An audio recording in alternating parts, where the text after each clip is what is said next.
في حاجة بتيجي بعد منتصف الليل، خطواتها تقيلة، بتقف قدام باب أوضتك وبتستنى.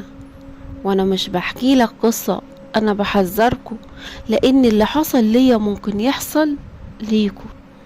السلام عليكم، اهلا بيكم في قصة جديدة من قصص الرعب. انا اسمي نهى، ولسه متجوزة من كام شهر، نقلنا في شقة جديدة شكلها حلو وهادي، بس رخيصة بطريقة مش مريحة.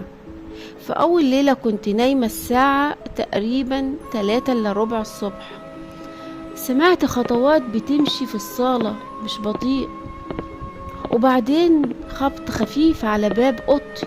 جريت صحيت جوزي، خرجنا نبص مفيش حاجة، قلنا يمكن حد ماشي على السلم وعدى. بس اللي حصل بعد كده خلاني أتمنى إني ما دخلتش الشقة دي أصلا. عدى يومين، وفي الليلة التالتة الساعة كانت بالظبط 3 إلا ربع، صحيت على نفس الصوت، بس المرة دي لما قربت من الباب حسيت بأنفاس سخنة من ورا. فتحت الباب بسرعة، لقيت الصالة ضلمة جدا، وفي ظل واقف في آخرها طويل، وش مش باين بس عيونه كانت بتلمع زي الكلاب في الضلمة.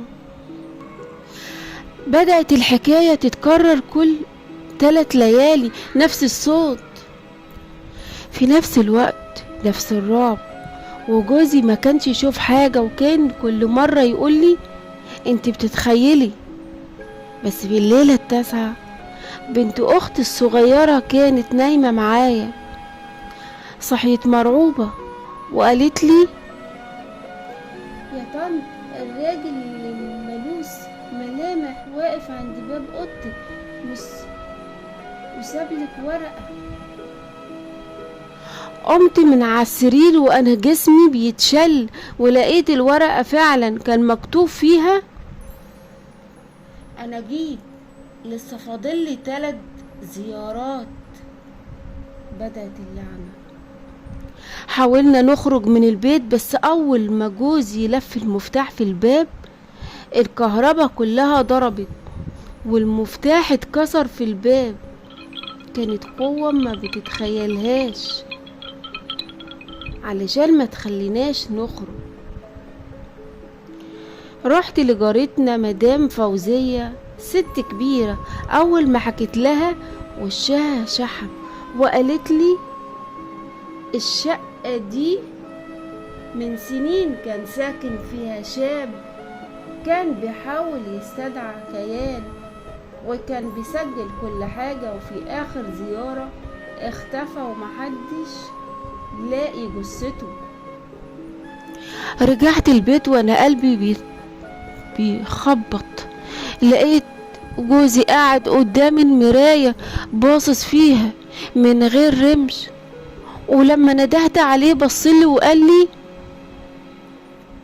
هو بيحبك يا نهى، بيغير عليكي. قال لي ما تناميش الليلة معايا. الليلة الأخيرة الساعة 3 إلا ربع، البيت كله سكت، النور قطع، الهواء وقف، وظهر ليا، ظهر في المراية جسمه غريب طويل، راسه لافف زي الحبل، وعيونه زي النار. قرب مني وقال انت قلت حكايتي، يبقى تباتي معايا الليلة. انا وقعت على الارض، ما حسيتش بنفسي غير وانا في المستشفى. الدكاترة بيقولوا انتي نطيتي من البلكونة، بس على دراعك كان مكتوب بكلمة سودة باينة زي الحرق، الزيارة الجاية اقرب مما تتخيلي. اللي سمع القصة للنهاية، لو سمعت خبط على الباب اوضتك الساعة 3 إلا ربع ما تفتحش، لان الزائر بيحب الناس اللي بتعرف حكاياته وبيحب يتكلم معاهم. شكلكم مش هتناموا النهاردة. يلا سلام.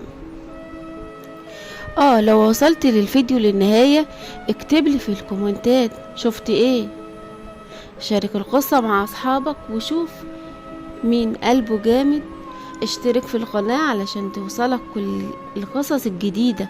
فعل الجرس وخليك دايما اول واحد يسمع حكايات الرعب. والسلام عليكم.